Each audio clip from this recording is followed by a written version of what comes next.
Kat, Elizabeth, and Stacy, of course, here as usual with me. And today's video was requested by one of you that we talk about the different lengths of veils. Yep. But we're going to go another step further than that, and we are also going to show you guys the different edges that veils can come in, and even one that doesn't even have an edge, just has a whole lot of cool stuff to it. So we're going to get into everything you guys need to know about veils.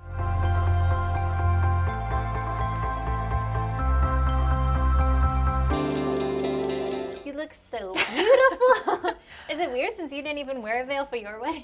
Yeah, I did not wear a veil on my wedding day, mostly because my gown was so extra that wearing a veil would have been weird. I don't think I could have found a blue veil. Maybe I could have, whatever. I was like, it's got a lot going on. I don't need one. So this is really weird because I just never worn a veil before. You look so nice. But this is one of our shorter veils. So is this one 30 inches?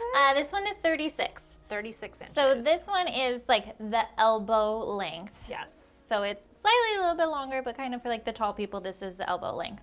And then so this right here is a ribbon trim. So just kind of very soft. This is an ivory ribbon trim, very simple. It's more of a circular cut, so it's not super wavy through the sides. So it kind of frames the body going forward really nicely. Yes, so this is about as short as you would want to go, 36 inches, before you hit like a bird cage veil.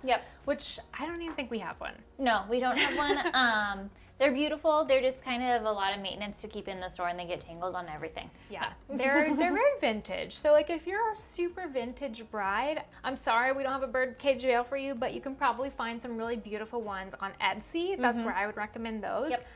They're just not super popular. I think we probably get maybe 2 requests a year for them. That's the most I've ever heard. So this is 36 inches, and then I will go ahead and switch into a little bit longer one, which is around 50 inches, so you guys can see the difference. Okay, so for this 50-inch veil, we have zoomed out about as far as we go, so if the top inch of Stacy's head is cut off, just ignore it.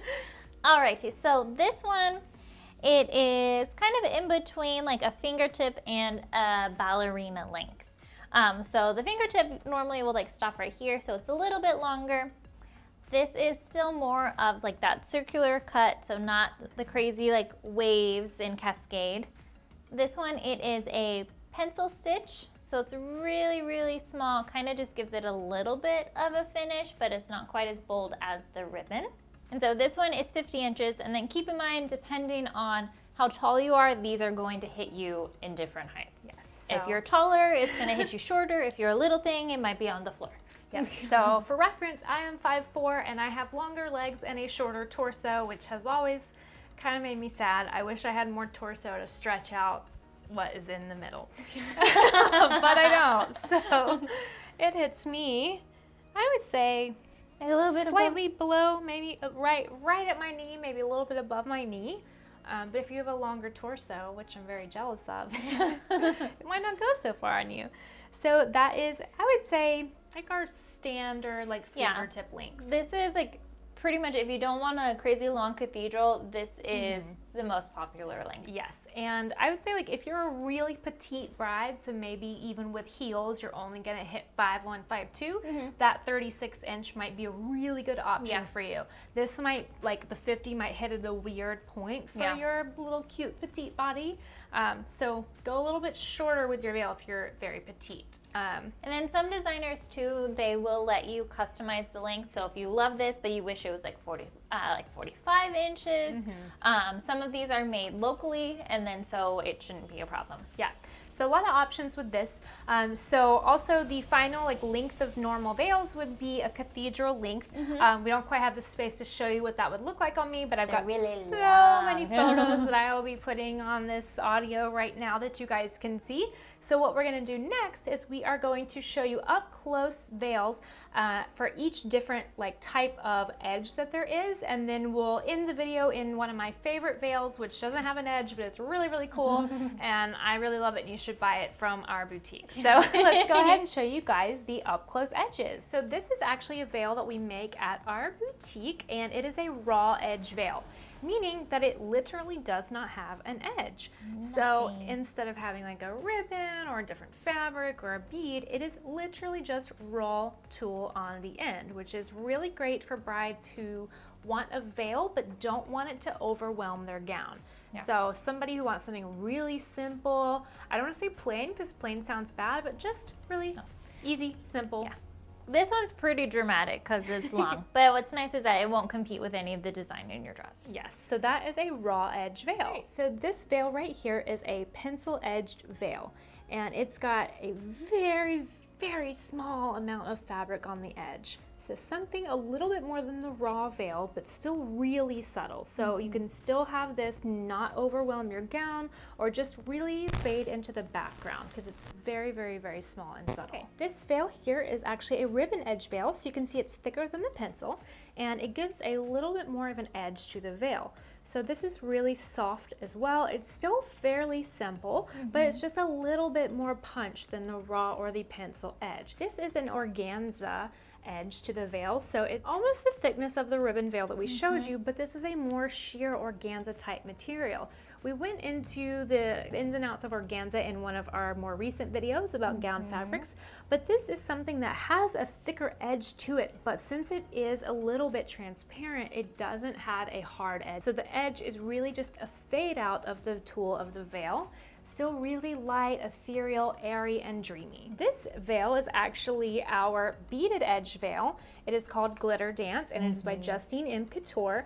Very different from the fabric edge veils. This one is gonna have a little bit more weight to it. It's gonna have a little bit more shimmer, and just something if a bride wants a little bit more of a bling look to it, this is a great veil for her. This is our newest veil by Justine M. Couture called the Bon Bon Veil, and it is beaded, but it's a series of much smaller beads than the Glitter Dance, so it's a little more soft, and I would say it's more dainty of a beaded veil.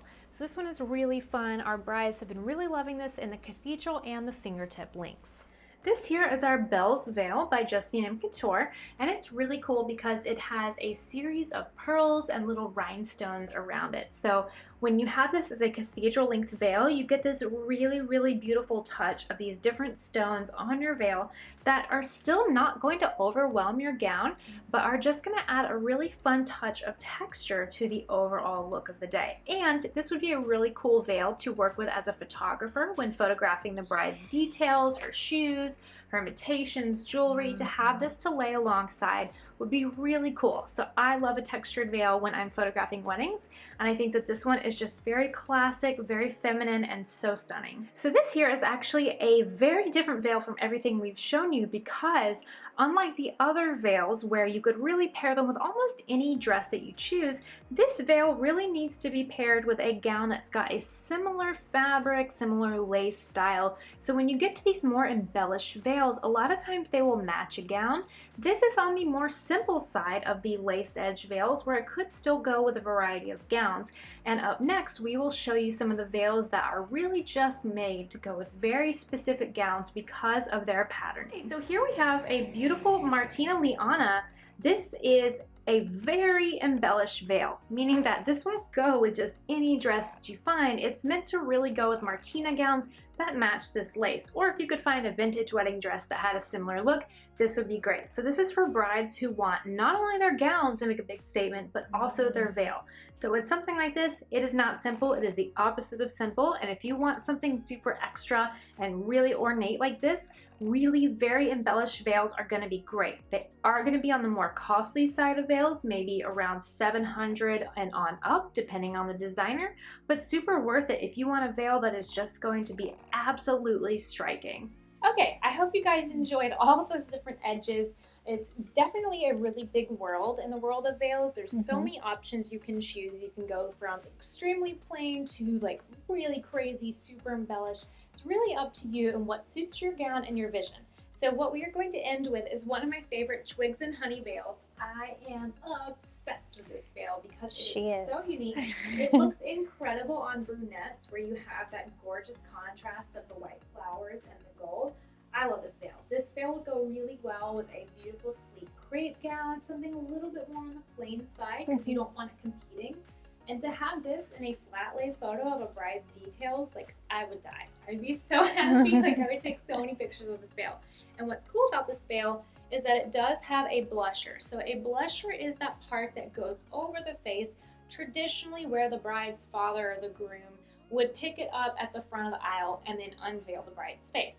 Blushers aren't super common these days, but some brides do ask for them, and if there's a veil that you find that doesn't have one, you can always ask the stylist if the designer is able to make that veil with a blusher. It will add an extra cost, but if you want that blusher, good thing to ask.